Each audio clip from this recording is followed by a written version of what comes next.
Okay, welcome to my build guide for the warlock season of the Burning Shot Ignite. Scuffed one as a continuation and the trend in this league, really.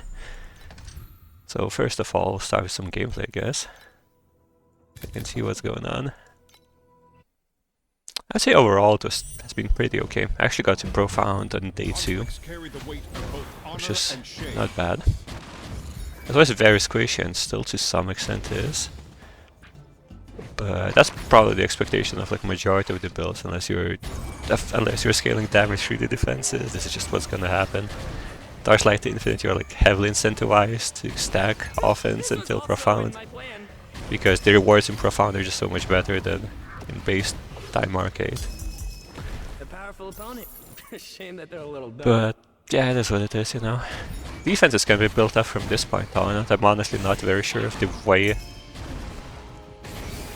I did it is particularly good. As you can see, I'm not energy shield, which is pretty much a crime in Torchlight, unless you're an armor stacker, which I'm not.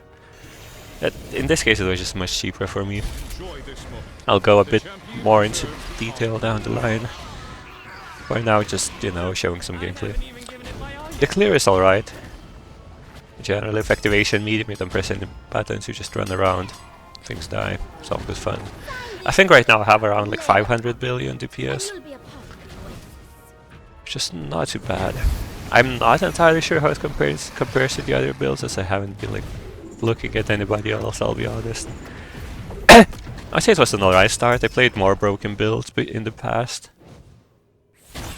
But this is not like, you know, oh, you spend like 200 FE and suddenly clear the whole content. This is not happening. It's like a fairly honest build. It just has some decent scaling mechanics. I am the Sun Queen. As you can see, everything's pretty smooth. Maybe we'll get content creator buff right here on this cube. Some big money.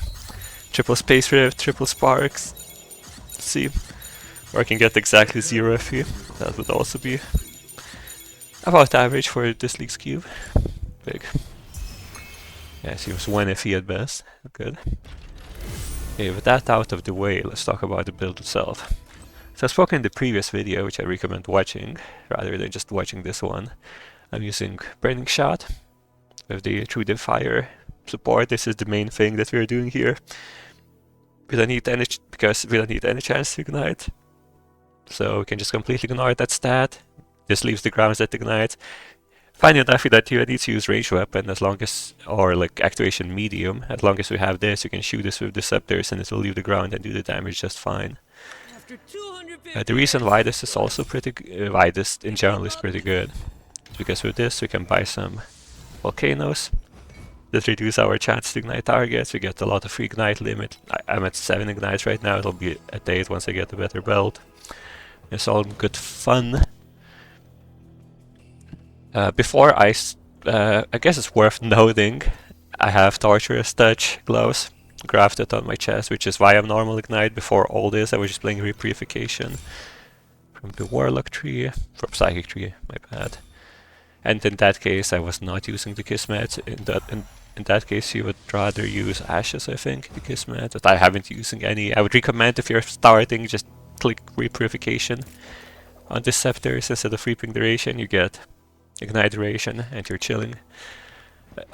Going down the line of the character progression, this just ends up being far more damage.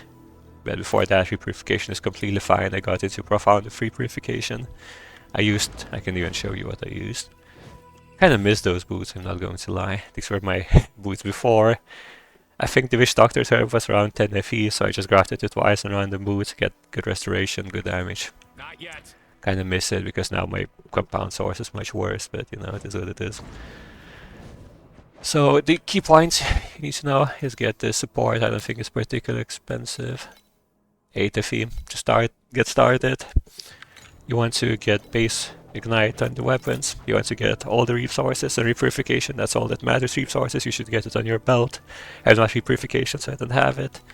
You can get it on the ring as well if you get... Buy or sell. I forgot what is the thing called. Is it Traceless something?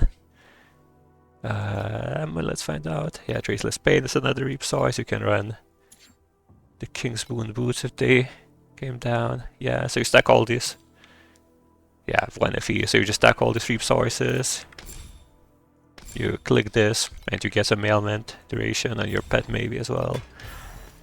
So this is ailment duration stuff here. I have it kismeted, but by default it is here. You can actually see it if I click here. So stuff like this, and then you will do more than enough damage for profound. Besides that, my build code will be in the description. Quickly going over the trees, the Deception Psychic Lich, nothing strange here. I would say the most strange thing is I'm not using Warlock, not Warlock, Warlord. And that's because I just got it on the slate. I got it on day 1, that was like the plan going forward. It's like 5 FE to get the slate. Down the line you can also blend it on your bell, but that's for the rich people. I think it's pretty expensive right now. What else is there to talk about? This is very good. You get Scourge for when, I think it's like 2 FE or something, 10 FE for the amulet. You get the free Scourge, you get the Tenacity Blessing, which is useful if you get Magnus Gloves. This is the scaling method I chose. You could go Fervor instead, but it's way more expensive, at least right now. And obviously getting some Tenacities also helps you with the survivability, which is severely lacking. I showed the grafted boots beforehand. Yeah, so there's another mechanic that I spoke about, and it is using the prism for Fire's Allure. And you have another mod, which turns our ignite into scorches and reduces enemies' resistances by 10% for each stack of ignite, which in my case would be -70. And it also has the basic effect of reducing resistances by 25. That's 95. And then this helmet will double enemy resistances even if it's negative. So there's also, wait, hold on, so there's another mod here. I think I'm actually overkilling right now. Psychic has -8, I had some on this late, so that's -16 from this mod. -24, -32, so what is it in total, like -17 or whatever. So a 60 capture S monster with 60 reds, because this earns -50 something, and that's duplicated. Unfortunately, the negative enemy resistance is capped at -100, so I'm actually overkilling it a lot. If you get the corrupted mod that goes up to 200%, you pretty much don't need slates, only the base ignite will cap their resistances at -100. It's still pretty good since we don't need to get any. Essentially, it already rewards us for doing something that we're already doing, which is stacking ignite sources. And we just don't need any penetration mods on the scepters or the rings or anything, so it's just good vibes all around. It's noteworthy that if you're playing Repurification, you should inflict as many ignites as your limit. So if your max ignites are 4, you have to inflict 4 ignites. If your ignite limit is 8, you suddenly have to inflict 8, which is pretty much impossible. So, but like, you can't really get to that many ignites at the Repurification because this Kismet actually lessens your ignite duration, which kills Repurification damage, so don't do that. Generally you'll be playing with 4 ignites on that build, and 4 limit is pretty easy to get. There's also support for additional ignite if I'm not mistaken. Yeah, so this would be +1 if you need it. Slightly worse than slower projectiles as I'm not using it, but maybe I should. You know, the reality is if I'm applying an ignite every single tick, so I cap it in 2 ticks pretty much. So this second Reap I inflict is already at full power, and the first Reap wouldn't be at full power due to affliction anyways. So I don't even inflict the gloves of Reap that quickly, so there's no downside really. I'll quickly go over the traits as well, because I see like a lot of people using what I don't think is particularly correct. I think you should be using space-time upheaval practically for every content you do. Except that if you're farming beacons and, you know, with war, because then it's blue monsters, not elite. But generally average content you do will have elite. And what this does is it means that, so this is the important line. The records are not cleared when there are no elites within its area. That means you kind of snapshot your twisted space-time. Which, if you paid attention to the gameplay, what happens, once you kill the rare, it records the damage that dealt to that rare. Then you go to the next rare, or elite, in general, boss or rare. and the space time moves, and it just one-shots the monster because of the recorded damage. And that's just extremely, extremely powerful for mapping because it's usually filled with rares, and those are the biggest threats rather than normals or magics. If you have like a lot of damage, you could use this just for the smoothness, so there's less stragglers, but generally Burning Shot has like a lot of coverage as we've seen, so... And having like white monsters as stragglers doesn't matter because they don't drop anything anyway, so yeah. Trying to think what else is there to speak about. Yeah, defenses. So you could go Energy Shield and do, you know, low life, get your auras going. The reason why I went armor is because I'm using Sense Embrace, which is already base armor, and Magnus's Laws, which are already base armor.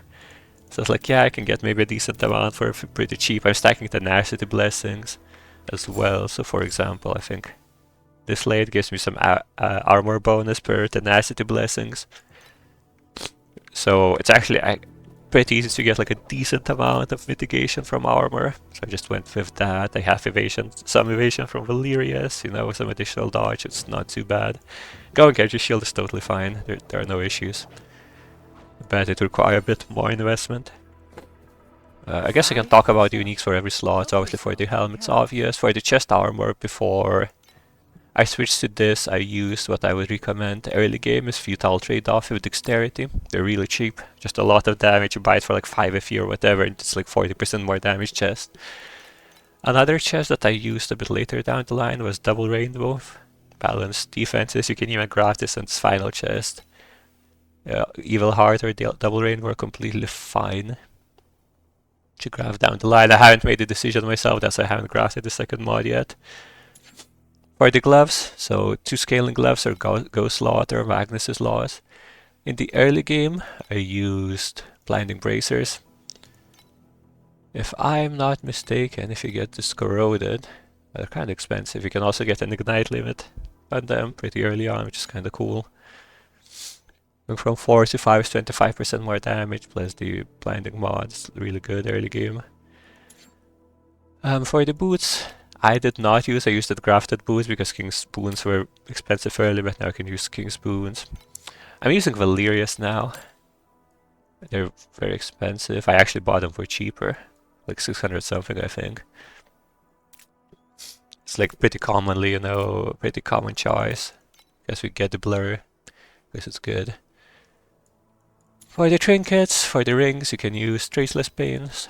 Early game, you can use Poison Fires. Don't use Ring Bow, because you can't inflict reap, it's like not very good. Yeah, this is easy. You get this during campaign, this carries for a long time.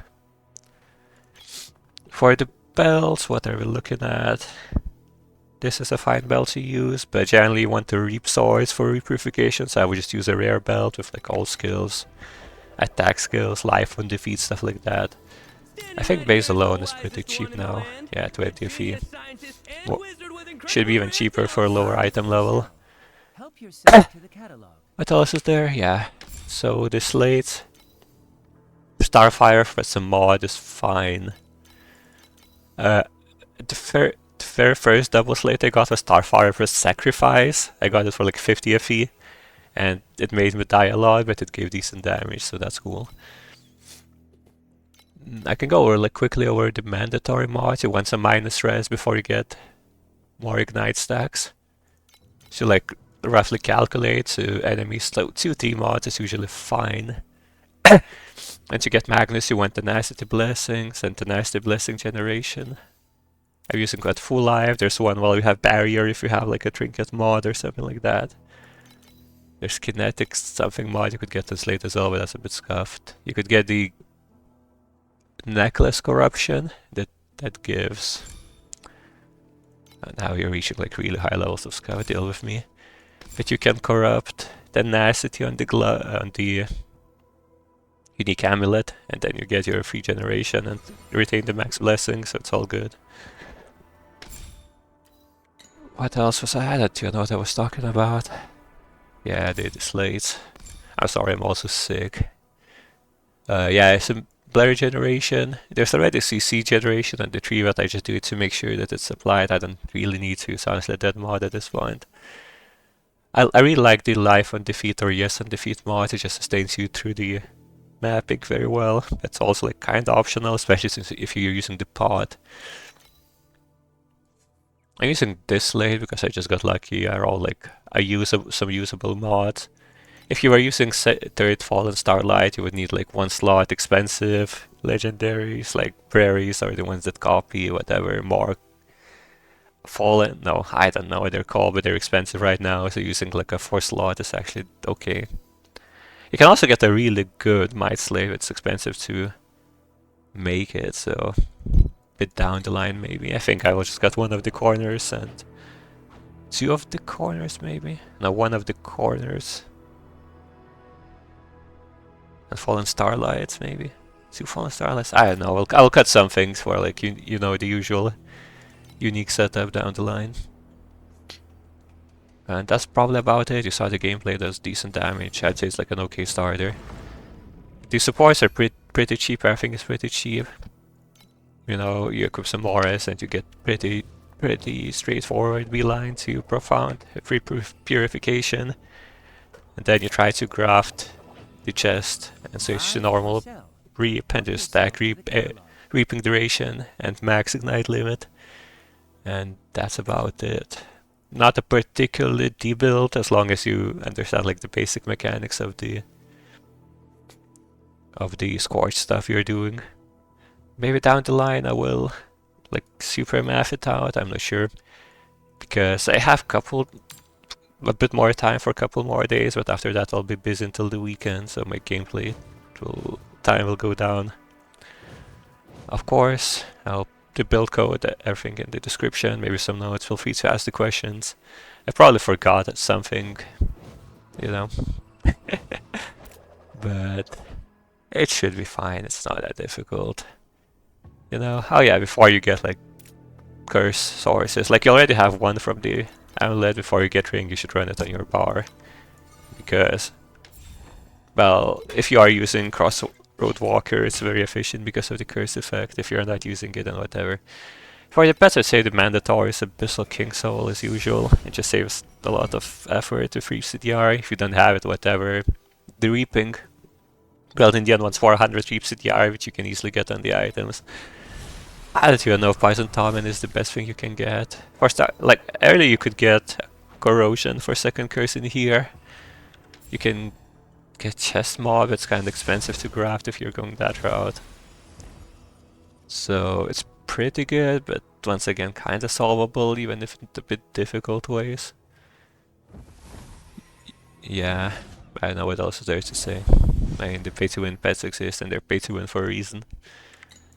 But yeah, that's about it. Thanks for watching. Feel free to comment, whatever. Yeah, bye.